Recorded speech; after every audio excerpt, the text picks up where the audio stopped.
पुनर्जागरण के काल में जब मानवतावाद की बात आती है तो निश्चित रूप से मानवतावादी विचारधारा के केंद्र तो विश्वविद्यालय थे, लेकिन इसका जो एक्सप्रेशन था, इसकी जो अभिव्यक्ति थी विभिन्न कलाओं के माध्यम से, उसमें बहुत लोगों का जो योगदान था जिसका हमने जिक्र किया। इसमें एक नाम और आता है द पाएटा। ये क्रिएशन है, कृति है, द पाएटा, जिसमें माइकल एंजेलो ने इसको बनाया है इसके चित्र में, और इस चित्र का संबंध मैरी से है। इस चित्र के माध्यम से मानवतावादी भावनाओं को अभिव्यक्ति दी गई है।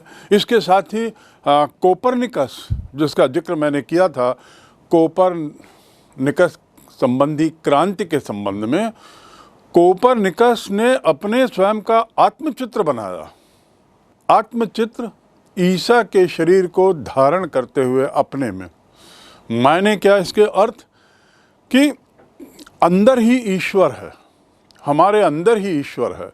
धर्म और धर्म कांड के नाम से जो इतना जो भ्रष्टाचार, आडंबर, दिखावा हो रहा है, उसके बदले हम मनुष्य के अंदर ही देखें, अर्थात अपने जीवन, इस धरती के जीवन के बारे में बात करें। मोक्ष के बाद के जीवन की चिंता ना कर, मोक्ष के पहले इस धरती में हमारे आने के औचित्य को, हमारे इस यहाँ आने के उद्देश्य को, उसको जाने और उसकी दिशा में कार्य करें। मानव केंद्र बिंदु रहे, हमारे सारे अध्ययन का केंद्र बिंदु मानव रहे, यही विचार था।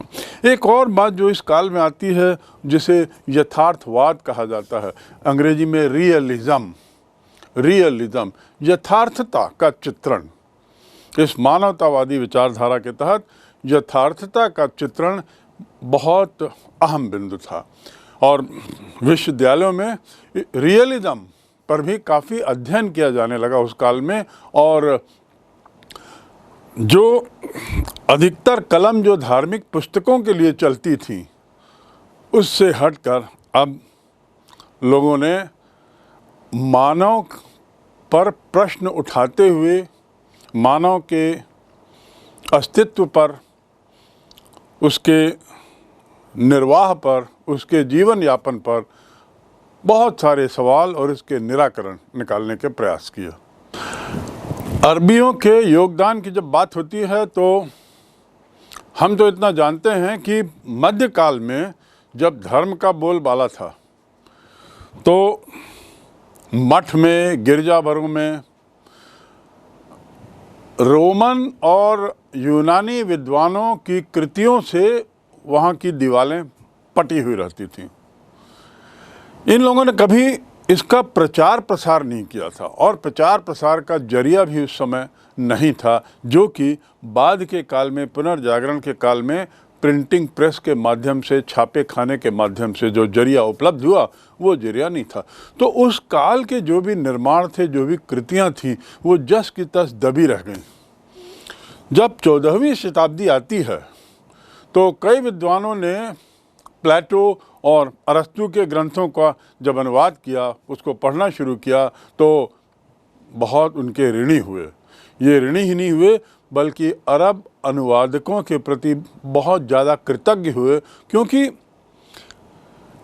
इनके अनुवादों से जो अरबों द्वारा किए गए थे, अरस्तु, प्लेटो आदि के बारे में बहुत विस्तृत जानकारी उपलब्ध हुई, और मालूम हुआ कि 5वीं सदी के पूर्व का रोमन काल एक बहुत ही विस्तृत, बहुत ही शानदार कालों में था। ये जैसे टॉलमी, मैंने जिसका जिक्र किया था खगोल शास्त्र के संबंध में, इसने भी जो पुस्तक लिखी, खगोल शास्त्र पर जो ग्रंथ लिखा, यूनानी भाषा में लिखा था, इसका भी अनुवाद हुआ। और इस प्रकार मुस्लिम लेखकों ने इतावली संसार में ज्ञान का अपार भंडार अनुवाद के रूप में छोड़ा। और उसके साथ ही साथ स्पेन के जो दार्शनिक लोग थे, अरबी दार्शनिक, उनका भी काफ़ी योगदान रहा। निष्कर्ष ये कि विज्ञान और दर्शन में जिसमें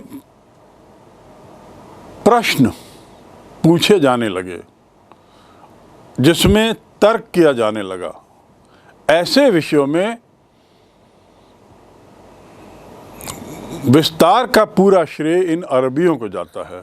ऐसे विषयों के विस्तार का श्रेय पूरा अरबियों को जाता है। विश्वविद्यालयों में जो पाठ्यक्रम भी लागू हुए, वो जहाँ पहले धर्मशास्त्र पढ़ाया जाता था, उसकी बहुलता थी, वहाँ आयुर्विज्ञान, कानून आदि जैसे विषय मानवतावादी केंद्र बिंदु नज़रिया लेते हुए पढ़ाए जाने लगे। और ये बात केवल इटली में नहीं हुई, इटली के अलावा ऐसी तरह का शिक्षा का प्रचार प्रसार अन्य क्षेत्रों में भी होने लगा।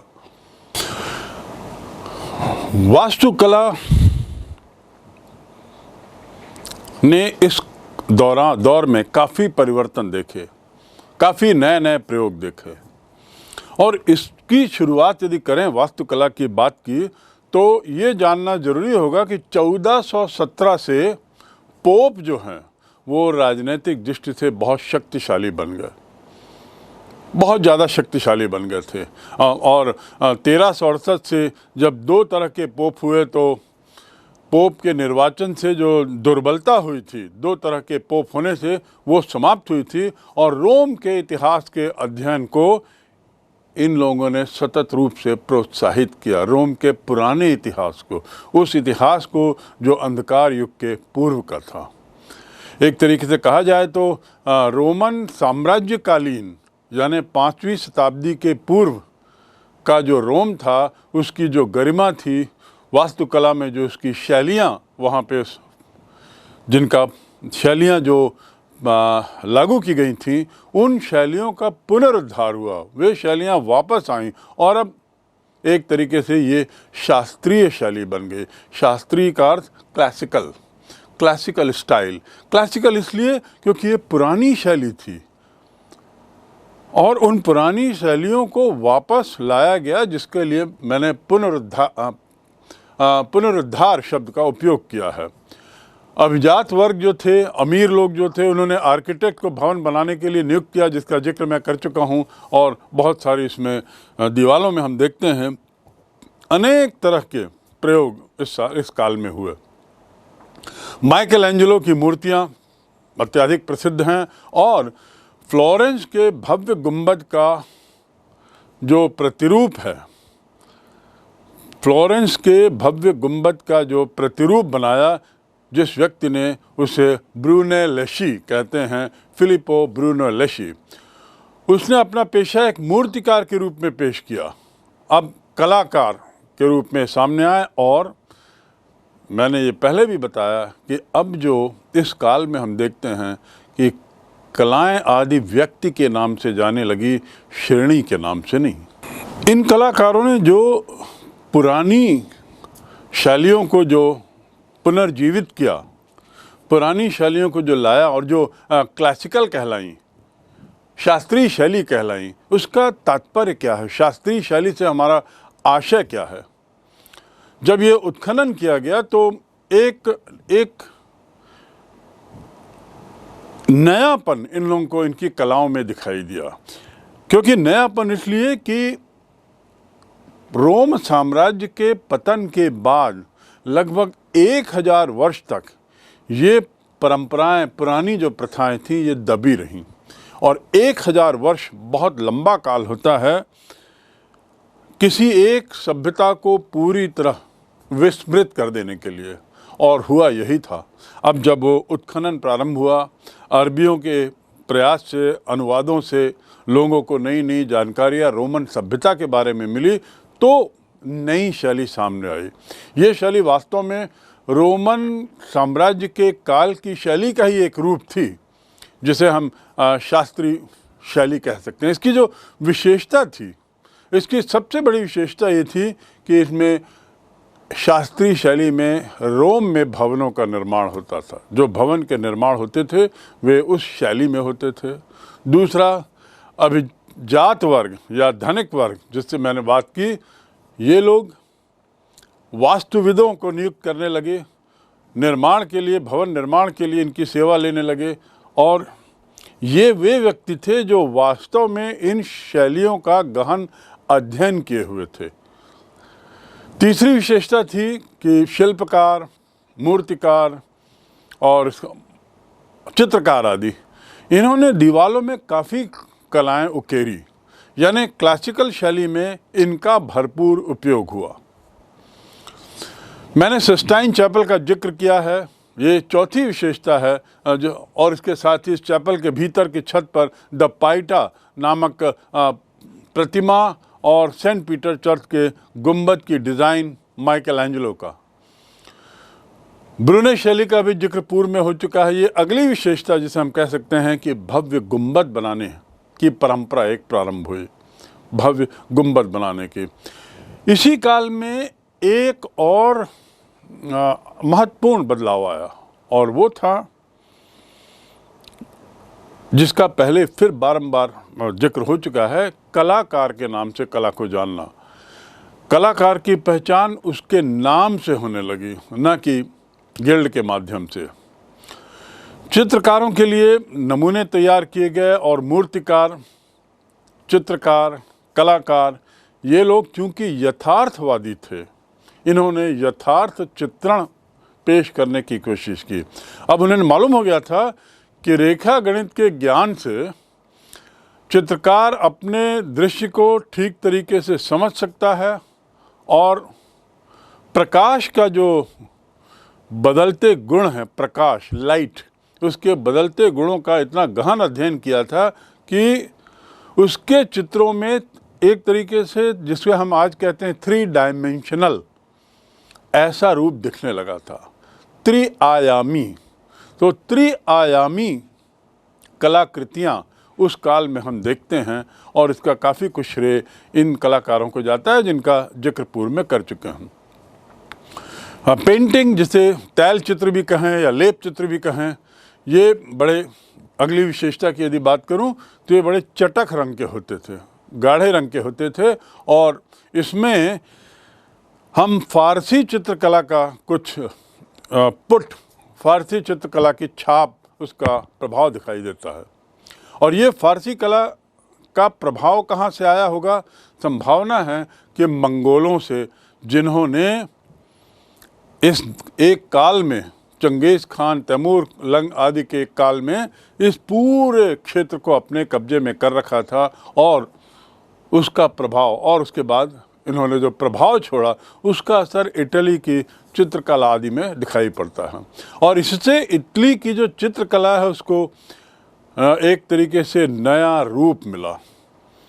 ये जो परंपरा थी इस तरह की चित्रकला की, ये परंपरा लगभग 19वीं शताब्दी के अंत तक चलती रही, यानी 14वीं शताब्दी से 19वीं शताब्दी, लगभग 500 वर्षों के काल में यही चित्रकला की परंपराएं जारी रहीं। पुस्तकें और प्रिंट, इसकी महत्ता का जिक्र तो बारंबार किया गया है, लेकिन फिर भी कुछ और बिंदु हैं जिस पर समझना ज़रूरी है। और उनमें से एक महत्वपूर्ण बात यह है कि जो प्रिंट का विस्तार हुआ, जो कागज़ का विस्तार हुआ, और जिसके कारण अनुवाद संभव हो पाया और अनुवाद लोगों तक पहुंच पाया, उसका काफ़ी कुछ श्रेय मंगोलों को जाता है। क्योंकि मंगोलों के दरबार में, उनके राज दरबार में ऐसे लोगों को प्रश्रय था, और उसके साथ ही मंगोलों के आने से जो बहुत लोग इटली पहुँचे, वे लोग अपने साथ ये सब जानकारी लेके आए। अपनी यात्राओं में इस तकनीक से वे लोग वाकिफ़ हुए, और कई तरह के नए नए आयाम प्रिंटिंग के मामले में इस काल में हम देखते हैं। इससे पहले क्या होता था कि ग्रंथ हस्तलिखित होते थे, कुछ ही प्रतियां होती थीं, वे प्रतियां कुछ लोगों तक पहुंचती थीं, बहुत महंगी भी होती थीं, दायरा बहुत सीमित रहता था और इस प्रकार कहना चाहिए कि लोगों के विचार कुछ लोगों के ड्राइंग रूम तक ही सीमित रहते थे। वे विचार जनता जनार्दन तक नहीं पहुंच पाते थे। जब गुटेनबर्ग ने छापे खाने का निर्माण किया तो उसने 150 प्रतियां बाइबल की छापी। 150, जो उस काल के लिए एक बहुत बड़ी संख्या थी। सच्चाई तो ये है कि ये 150 प्रतियां जितनी देर में छपी, इतनी देर में, इतने दिनों में एक धर्म भिक्षु जो बाइबल लिखता है वो मात्र बाइबल की एक प्रति ही लिख पाता। अर्थात इसके मायने ये हुए कि एक बनाम 150। देखिए कितना क्रांतिकारी परिवर्तन आया होगा कि लोगों के विचार अब त्वरित गति से ज़्यादा लोगों में पहुंचने लगे। इस काल के जो ग्रंथ हैं, जिसे हम कह सकते हैं क्लासिकी ग्रंथ, क्लासिकी ग्रंथों जिनमें अधिकतर लातिनी थे, उनका भी अनुवाद और मुद्रण और ये सब कार्य इस संभव हो पाया। छात्रों को अध्यापकों के व्याख्यान नोट के रूप में अब लेने की जरूरत नहीं थी। ये एक बहुत बड़ा परिवर्तन था प्रिंटिंग प्रेस के आने से। पूर्व में क्या होता था, अध्यापक का व्याख्यान, अध्यापक के विचार जस के तस छात्रों के द्वारा ले लिए जाते थे और वह भी बहुत सीमित संख्या में। दूसरे शब्दों में उनके विचारों से वो बंधा रहता था। छात्र अपने विचारों की स्वतंत्रता उसे विशेष नहीं रहती थी।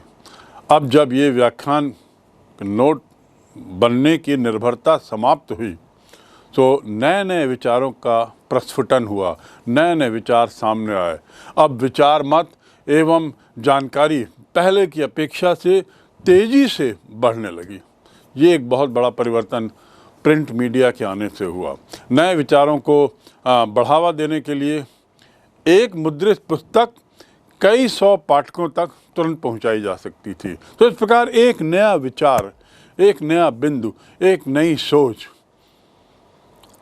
का प्रसार होने में कोई विलंब नहीं लगता था और ये एक बहुत बड़ी क्रांति थी। इन सब बिंदुओं के अध्ययन के बाद, जो कि बदलती सांस्कृतिक परंपराओं से संबंधित हैं, जिसमें हमने जाना कि क्या क्या परंपराएं बदल रही थीं, ये परंपराएं कहाँ से ली जा रही थीं, इन परंपराओं के बदलने के कारण क्या थे, क्या जरिया था। थोड़ा सा अब हम आगे बढ़ें और वह है विषय कि 17वीं शताब्दी के यूरोपियनों की दृष्टि में विश्व कैसा था। 17वीं शताब्दी के यूरोपियन विश्व को किस नज़रिए से देखते थे। अब ये 17वीं शताब्दी के मायने क्या हैं, यानी आधुनिक काल को प्रारंभ हुए भी लगभग 200 से ज़्यादा वर्ष हो चुके थे। नई परंपराएं लगभग स्थापित हो चुकी थीं और पुराने अंधविश्वास, पुराने आडंबर, पुराने दिखावे ढह चुके थे। धर्म का जो बोलबाला था वह अब पीछे की ओर चला गया था और तर्क ने उसका स्थान ले लिया था। तार्किक ज्ञान इस काल की विशेषता रही है। ऐसे तार्किक ज्ञान के काल में यूरोपीय लोगों का क्या कहना था विश्व के बारे में, क्या नज़रिया था। वे दुनिया को किस नज़र से देखते थे विभिन्न क्षेत्र में, साहित्य में, ज्ञान में, साहित्य, धर्म, समाज, कला आदि के क्षेत्रों में। निश्चित रूप से उनके बदलते रवैये ने, उनके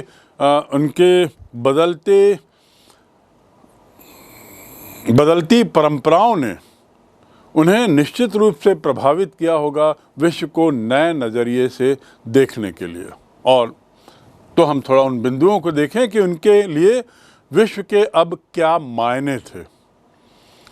एक तो पहली बात, नगरों की संख्या बढ़ रही थी लगातार और नगरीय संस्कृति सामने आ रही थी। इसके साथ ही सिटी राज्य, सिटी स्टेट, नगर, राज्य जो विकसित हो रहे थे, ये लोग सोचने लगे थे कि हम लोग ज़्यादा सभ्य हैं, गांव के लोगों से हम लोग ज़्यादा सभ्य हैं। ऐसी भावनाओं का इस समय विस्तार हुआ। अपने को ज़्यादा सभ्य समझना, ये एक भावना इस काल में देखते हैं। फ्लोरेंस, रोम, वेनिस, ये जो नगर थे ये वैसे ही कला के, शिक्षा के केंद्र बन चुके थे।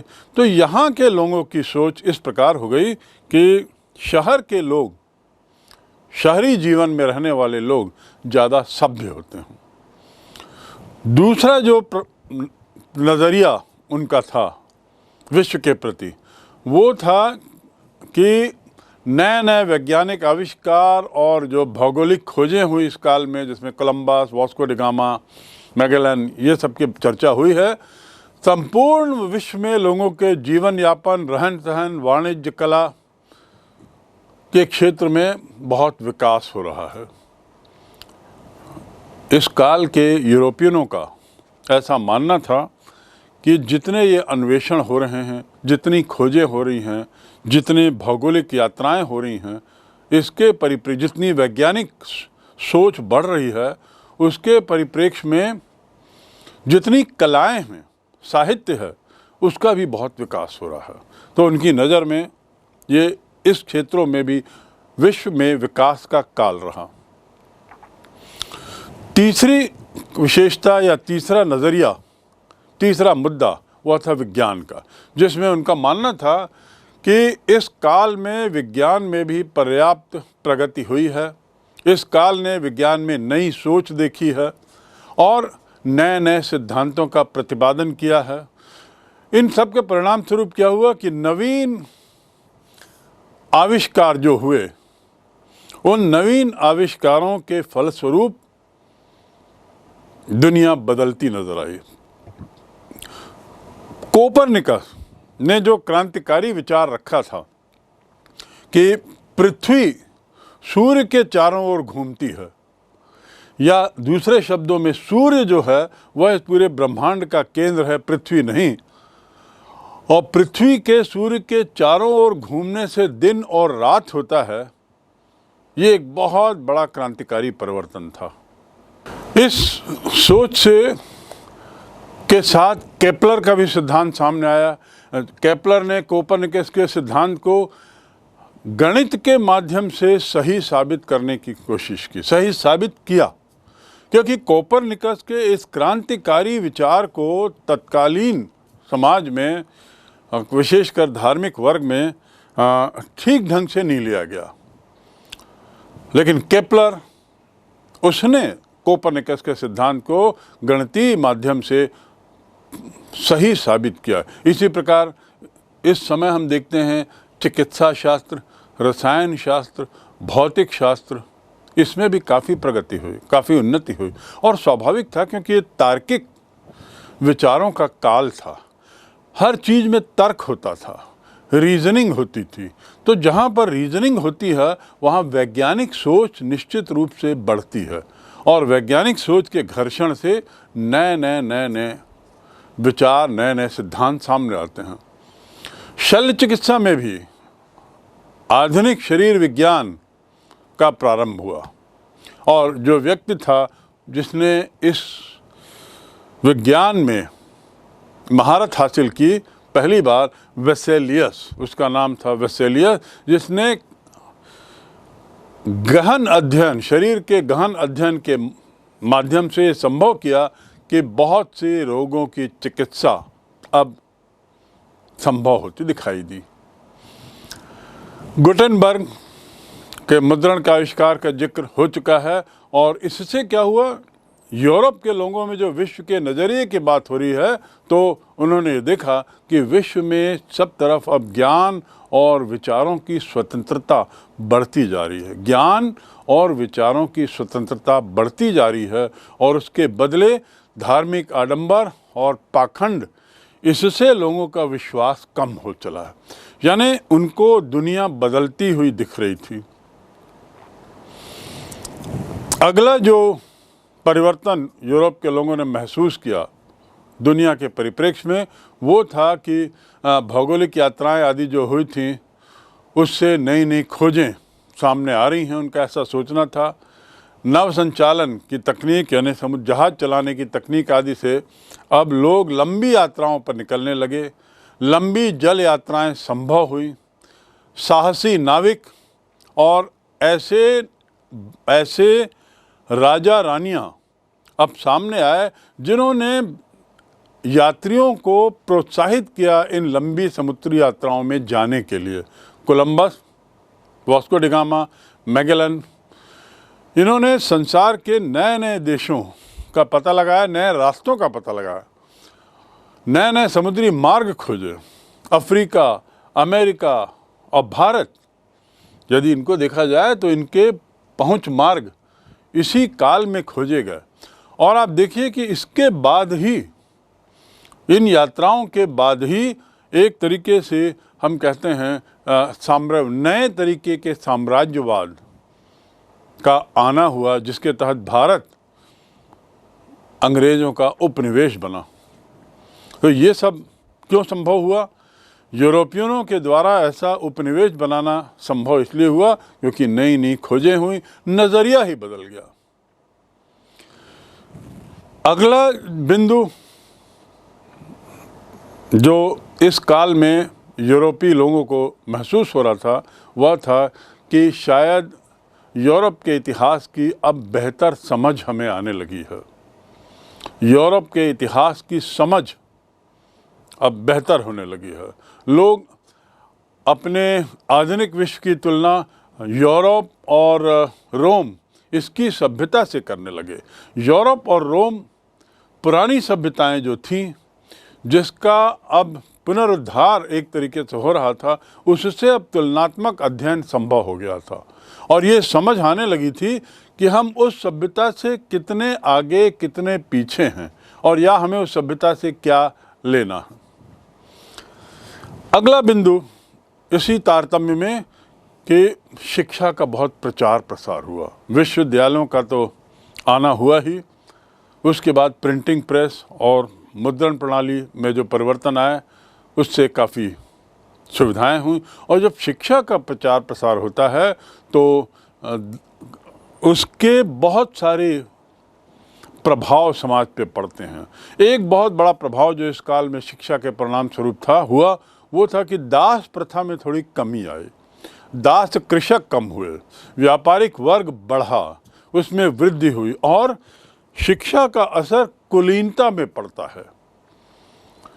परिणाम क्या कि नगर के लोगों में एक नई कुलीनता, एक सम्मान की आकांक्षा दिखाई देने लगी। अगला बिंदु राष्ट्रीयता की भावना का विकास। इस काल ने जैसे नगर राज्य हुए, उसका जब दायरा बढ़ने लगा तो उसके बाद नए नए देशों का एक तरीके से उदय हुआ। और इस उदय का कारण था कि इन देशों में अपने राष्ट्र के प्रति एक तरीके का प्रेम जागने लगा। राष्ट्रीयता की भावना, और राष्ट्रीयता की भावना तब आती है जब एक राष्ट्र हो। राष्ट्र होगा तभी राष्ट्रीयता होगी। और राष्ट्र होने के लिए आवश्यक क्या है कि उस क्षेत्र का एक अपना सीमा हो, निश्चित सीमा, उस क्षेत्र की एक अपनी खुद की कानून व्यवस्था हो, उस क्षेत्र की अपनी एक शासन व्यवस्था हो, और उसके साथ ही उसका एक अपना प्रतीक चिन्ह हो, चाहे झंडे के रूप में हो, चाहे राजा के रूप में, आदि आदि। तो राष्ट्रीयता की भावना का पनपना इस काल की एक विशेषता रही। नए राष्ट्रीय राज्यों का उदय हुआ और राजनीतिक शक्ति में शोषण की जो भावना थी उसमें थोड़ी कमी आई। सम्राटों की शक्ति में उल्टा हम देखते हैं कि वृद्धि हुई, और भाषा के आधार पर अब राष्ट्रों की अलग अलग पहचान होने लगी। भाषाई आधार, ये इसी काल में पनपता है, भाषा के आधार पर राष्ट्रों का उदय होना। अगली बात जो तत्कालीन विश्व के संबंध में है, बदलती हुई परंपराओं के परिणाम स्वरूप वैज्ञानिक दृष्टिकोण का विकास, स्वतंत्रता पूर्वक चिंतन करने की आदत शुरू हुई, सत्य की खोज, वाद विवाद, तर्क, कौशल, तार्किक दृष्टिकोण इस काल की परंपराएं बन गई। ये जो बिंदु आपको हम बता रहे हैं, ये वे बिंदु हैं जो 1000 वर्ष के मध्यकाल में नहीं दिखाई देते। ये वे परिवर्तन हैं, ये वे नई परंपराएं हैं जो अंधकार युग में या मध्य युग में कहीं नजर नहीं आती, और इसीलिए इन्हें आधुनिक काल कहा जाता है। ये जो तार्किक सोच है, स्वतंत्रता पूर्वक चिंतन करने की जो आदत हुई और सत्य की खोज, सही पहचान, अपने को जानने का प्रयास, ये सब मध्यकाल में कहीं भी नहीं था। तो हम ये कह सकते हैं कि इस नई परंपरा का भी इस काल में हम उद्भव देखते हैं। अगला बहुत महत्वपूर्ण बिंदु इस काल में था कि जिसका जिक्र मैंने पूर्व में किया है कि मानववादी विचारधारा का अर्थ ये कि आदमी या मानव अपने इस जीवन की चिंता ज़्यादा करने लगा, मोक्ष के बाद की, मृत्यु के बाद के जीवन की चिंता नहीं। वह भौतिकवादी हुआ और भौतिकवादी दृष्टिकोण इसी कारण विकसित होने लगा। जीवन में सुख कैसे पाया जाए, जीवन को सुखी कैसे बनाया जाए, ये जो जीवन के सुख और संपन्न और धनी बनने का जो लगाव है, जो प्रेम है, वो इस काल से शुरू होता है। तो भौतिकवादी दृष्टिकोण का विकास ये इस काल की एक विशेषता रही। भौतिकवादी युग को लेकर या भौतिकवादी विचारधारा को लेकर अनेक पुस्तकें भी लिखी गईं। तत्कालीन साहित्य में ऐसी पुस्तकों की प्रचुरता मिलती है जिसमें मानव सुख या सुखी जीवन को बारंबार दर्शाने का प्रयास किया गया है। द प्रिंस एक बहुत प्रसिद्ध पुस्तक है मैकियावेली की। एक बहुत प्रसिद्ध आदमी मैकियावेली, निकोलो मैकियावेली, उसने द प्रिंस लिखी और उसमें मनुष्य के इस बदलते हुए स्वभाव, बदलती हुई प्रवृत्ति का बड़ा सटीक विवरण किया है जो इस काल में हुआ। इन सब बिंदुओं के बाद, इन सब बिंदुओं को समझने के बाद, इन बदली हुई परंपराओं पर एक नज़र डालने के बाद अब हम कुछ नई बातें और जानने की कोशिश करें। और उसमें पहला बिंदु है महिलाओं की क्या स्थिति थी। तत्कालीन समाज में जो विकसित हो रहा था, कम से कम तत्कालीन मानव की नज़र में समाज बदल रहा था, विकसित हो रहा था, ऐसे समाज में महिलाओं की क्या स्थिति थी। अभिजात वर्ग जो है इसमें पुरुषों का ही प्रभुत्व बना रहा, जैसा कि पूर्व में भी था। बालिकाओं को शिक्षा देने का प्रचलन नहीं था। स्त्रियों की शिक्षा की यदि बात करें तो स्त्रियों की शिक्षा को कोई ज़्यादा सम्मानित नज़रिए से नहीं देखा जाता था, और शिक्षा प्राप्ति की इच्छा तो रखनी चाहिए, उसे ग्रहण करना चाहिए। शिक्षा लड़कों को दी जाती थी ताकि वे व्यवसाय कर सकें, ऐसा तत्कालीन लोगों का विचार था कि शिक्षा दी जानी चाहिए, पर वो लड़कों के लिए, और उसका उद्देश्य क्या, व्यवसाय। अर्थात बदले हुए समय में भी महिलाओं की स्थितियों में कोई विशेष अंतर नहीं रहा।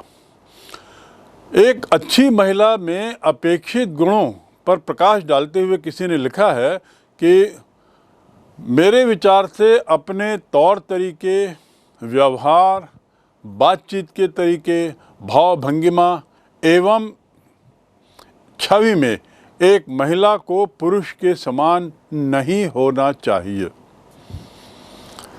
मैं पुनः दोहरा दूं, मेरे विचार से अपने तौर तरीके, व्यवहार, बातचीत के तरीके, भाव भंगिमा एवं छवि की दृष्टि में छवि में एक महिला को पुरुष के समान नहीं होना चाहिए। जैसे पुरुषों को हट्टा कट्टा और पौरुषयुक्त होना चाहिए, महिला के लिए अच्छा है कि वह कोमलता और सदृश्यता हो।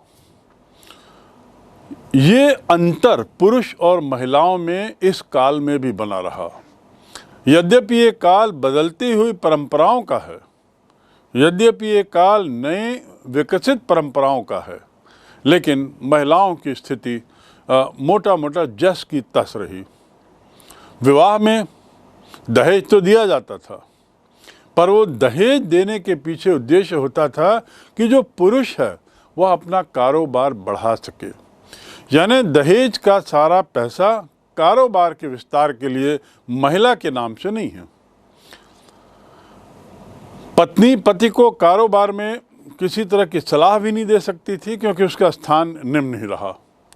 छोटे व्यापार की पत्नियां जरूर, छोटे जो व्यापारी थे उनकी पत्नियां जरूर पति का हाथ बटाती थी कभी कभी, लेकिन उसके आगे नहीं बढ़ पाती थी। साहूकारों की पत्नियां भी एक तरीके से उनके काम में मदद करती थी, लेकिन महिलाओं की स्थिति समाज में निम्न ही थी। इस काल में ऐसी महिलाएं भी थीं जो थोड़ी अधिक रचनात्मक निकली, लेकिन इसके आगे महिलाओं की स्थिति में हम कोई विशेष परिवर्तन इस काल में नहीं देखते। जितने भी हमने इस काल में कलाकारों, चित्रकारों, वैज्ञानिकों, साहित्यकारों, चिकित्सा शास्त्रियों, विचारकों के नाम सुने, पढ़े, ये सारे पुरुष हैं। महिलाओं का इसमें नाम कहीं नहीं है। तो ये स्पष्ट दर्शाता है कि महिलाओं की स्थिति इस बदलते हुए काल में भी कोई विशेष सुधार नहीं देखता है। कोपरनिकस का जिक्र बारंबार आता है, और जब भी इस काल की हम बात करें तो कोपरनिकस के द्वारा रखे गए क्रांतिकारी विचारों का जिक्र बारंबार किए बिना इस काल के अध्ययन को पूर्ण नहीं माना जा सकता। ईसाइयों की इस काल में जो धारणा थी कि पृथ्वी पापों से भरी है, मनुष्य पापी है और पापों की अधिकता के कारण पृथ्वी स्थिर है। देखिए कैसा विचार, कैसे धर्म ने इस को इंटरप्रेट किया है कि पृथ्वी जो है वो पाप का घड़ा है, मनुष्य नेचर से, प्रकृति से पापी है और इसीलिए पृथ्वी स्थिर है। पृथ्वी ब्रह्मांड के बीच है और बाकी सब उसकी परिक्रमा कर रहे हैं, ऐसी सोच मध्यकाल तक थी। कोपरनिकस ने घोषणा की कि पृथ्वी स्थिर नहीं है। अर्थात ये एक बहुत बड़ी बात थी, क्योंकि इसके द्वारा ये कहा जाना कि पृथ्वी स्थिर नहीं है, ये कहा जाने का अर्थ ये हुआ कि धरती पाप का घड़ा नहीं है। यहाँ पे पाप का धरती के मूवमेंट से कोई ताल्लुकात नहीं है। उसने स्पष्ट किया कि पृथ्वी समेत सारे ग्रह जितने भी हों सूर्य की परिक्रमा करते हैं, और जो परिणाम क्या हुआ कि जो निष्ठाकारी ईसाई थे, जो पक्के ईसाई थे, वो डरे थे कि इस नई खोज से ईसाई धर्माधिकारी, ईसाई धर्म का बोलबाला, उसमें नई समस्या ना आ जाए, लोग हमारे विचारों का प्रतिकार ना करने लगे। तो कोपरनिकस की खगोलीय खोज ने सबसे ज़्यादा परेशान किसी को किया, तो वह था धार्मिक वर्ग का भय। ये जो काल है, इस काल में एक पांडुलिपि आई, रेवोल्यूशनिज्म, इसे प्रकाशित नहीं करने दिया जाने लगा। जब वो अपनी मृत्यु के कगार पर थे, तब उन्होंने, कोपरनिकस ने, ये पांडुलिपि अपने अनुयायी को सौंप दी, जिसमें उन्होंने तार्किक तरीके से ये साबित करने की कोशिश की थी कि पृथ्वी स्थिर है, पृथ्वी स्थिर नहीं है, जिसमें उन्होंने ये साबित करने की कोशिश की कि पृथ्वी स्थिर नहीं है। पांडुलिपि कहीं उनके जीते जी या उनके मरने के बाद ये धर्म, तथाकथित धार्मिक लोग इसे नष्ट ना कर दें, उसने चुपचाप अपने अनुयायी को दी और इसको पांडुलिपि को प्रिंट करने में बहुत समय लग गया। बाद में तो जैसा मैंने बताया, केपलर ने गणित के माध्यम से और गैलीलियो ने अपना जो कृति है स्वर्ग, अपने गैलीलियो ने स्वर्ग और पृथ्वी के अंतर को एक तरीके से समाप्त कर दिया। तो गैलीलियो, केपलर, कोपरनिकस, इनकी खोजें, इनकी नई नई तार्किक खोज ने बहुत क्रांतिकारी परिवर्तन लाया। केपलर का जो ग्रंथ है कॉस्मोग्राफिकल मिस्ट्री, कोपरनिकस के सूर्य केंद्रित सिद्धांत को लेकर उसने जो गणित पे जो तर्क दिया, उससे उसने साबित करने की कोशिश की कि सारे ग्रह सूर्य के चारों ओर वृत्ताकार रूप में नहीं घूमते। वृत्ताकार अर्थात बिल्कुल सर्कुलर नहीं घूमते, बल्कि दीर्घ वृत्ताकार मार्ग पर परिक्रमा करते रहते हैं। ये केपलर का सिद्धांत था, गणित के आधार पर सिद्ध किया। गैलीलियो ने अपनी पुस्तक the motion MOTION the motion में गतिशील विश्व के सिद्धांत की पुष्टि कर दी। यानी विश्व गतिशील है, विश्व घूमता है, धरती घूमती है। विज्ञान जगत में इस क्रांति ने न्यूटन के द्वारा जो गुरुत्वाकर्षण का सिद्धांत जो बताया गया था, उसके साथ अपनी पराकाष्ठा, नई ऊंचाई छुई। यानी ये इनके जो सिद्धांत थे, इनके जो विचार थे, बहुत ज़्यादा क्रांतिकारी थे और इसकी तुलना हम न्यूटन के गुरुत्वाकर्षण शक्ति के विचार के से हुए क्रांति से कर सकते हैं।